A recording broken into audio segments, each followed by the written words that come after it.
আচ্ছা, তো অনেকে আমাকে প্রশ্ন করতেছে, ভাই আমাদের হল বরাদ্দটা কবে দিতে পারে? অর্থাৎ হল বরাদ্দ দেবেটা কবে? তো দেখো, তোমাদের যে প্রথম যে তোমাদের সাবজেক্ট বরাদ্দ দিয়েছে সেটা হচ্ছে 6 তারিখ, এবং দ্বিতীয় যে সাবজেক্ট বরাদ্দ দিলে সেটা হচ্ছে 13 তারিখ। এবং তোর হয়তো বা দেখবে এরকম 4বার বরাদ্দ দেবে। একটা হচ্ছে 20 তারিখ, 27 তারিখ এবং হচ্ছে 4 তারিখ। তার মানে এরকম ভাবে কিন্তু কয়েকবার হচ্ছে মাইগ্রেশনের যে রেজাল্টটা আছে বা সাবজেক্ট বরাদ্দ আছে সেটা কিন্তু দিয়ে থাকে। তো এখন তোমাদের হল বরাদ্দ দেওয়ার সম্ভাব্য তারিখ কত হতে পারে? তো ওই মাইগ্রেশন একেবারে সম্পূর্ণ, মানে সর্বশেষ মাইগ্রেশনের রেজাল্ট দেওয়ার পরে হচ্ছে তোমার হল বরাদ্দটা দেবে। তারিখ হতে পারে, সেক্ষেত্রে 4 তারিখের পরে গিয়ে কিন্তু তুমি আর হল বরাদ্দটা দিয়ে দেবে, অর্থাৎ 4 তারিখের পরে। কারণ ওইখানের পরে কিন্তু আর কোনো মাইগ্রেশন হবে না, কিংবা আর কোনো কিন্তু স্টুডেন্ট ওই মনে তোমার হচ্ছে যারা ওয়েটিংয়ে থাকে তাকে সেখান থেকে আর নেওয়া হবে না। তো সেই হিসেবে ধরে রাখতে পারো যে 4 তারিখের পরে তোমার যে হলে যে মনোনয়নটা আছে, বা তোমার যে হলের যে তুমি কোন হল তোমার অ্যাটাচ করেছে সেই হলটা কিন্তু বরাদ্দ দেওয়া হবে। তো এরপরে তোমার যে বরাদ্দ দেওয়ার পরে তোমাকে হচ্ছে ওইখান থেকে যে 15 তারিখ, 15 জুন থেকে শুরু করে 25শে জুনের ভিতরে হচ্ছে কিন্তু ভর্তি হতে হবে।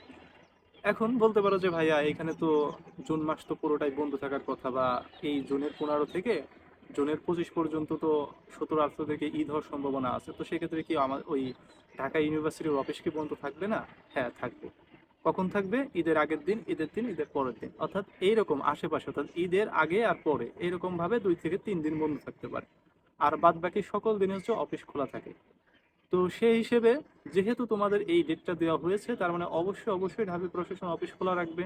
15 তারিখ থেকে 25 তারিখের ভিতরে ভর্তিটা সম্পূর্ণ করতে হবে, তো ফিজিক্যাল ভর্তি, অর্থাৎ তোমাকে এখানে এসে ঢাকা ইউনিভার্সিটিতে এসে ডিপার্টমেন্টে থেকে শুরু করে হল থেকে শুরু করে প্রত্যেকটা জায়গায় কিন্তু টাকা প্রদান করতে হবে, এবং হচ্ছে তোমাকে বিভিন্ন প্রসিডিউর ফলো করে তোমাকে হচ্ছে ভর্তিটা সম্পূর্ণ করতে হবে।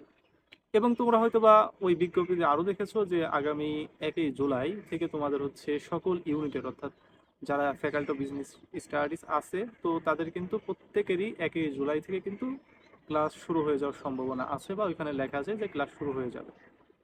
তো সেই হিসেবে অবশ্যই অবশ্যই প্রশাসন চাইবে যে তোমাদের এই সময়ের ভিতরে সেটা কমপ্লিট করে দেওয়ার জন্য। তাই বন্ধ রাখার বিষয়টা তাদের হাতে, এটা তোমার ভাবা লাগবে না যে ঈদের সময় বন্ধ থাকলে আমরা কি করব।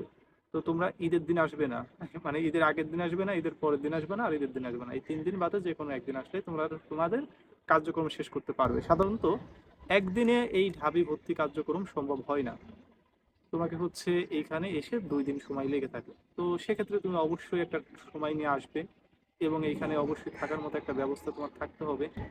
তো ঠিক আছে, আশা করি যে তোমাদের হল বরাদ্দটা কবে নাগাদ দেবে সেটা তোমরা বুঝতে পেরেছো এবং জানতে পেরেছো। এখন তোমাদের হলে ওঠা উচিত কি উচিত উচিত হবে না, এই বিষয়ে যদি তোমরা জানতে চাও তাহলে আমাকে কমেন্ট করতে পারো যে ভাই আমরা জানতে চাই আমার কি হলে ওঠা উচিত হবে নাকি হলে ওঠা উচিত হবে না। তো সেটা নিয়ে আমি হয়তো বা একটা ডেডিকেটেড ভিডিও বানিয়ে দেবো। তো ওকে, ভিডিওটা ভালো লাগলে অবশ্যই একটা লাইক দেবে, এবং সাবস্ক্রাইব করে রাখবে চ্যানেলটি। আর তোমরা যদি ফেসবুক পেজে দেখে থাকো তাহলে অবশ্যই হচ্ছে পেজে একটা লাইক দিয়ে রাখবে, যাতে পরবর্তীতে ইনফরমেটিভ ভিডিওগুলো আমি আপলোড করার সাথে তুমি পেয়ে যেতে পারো।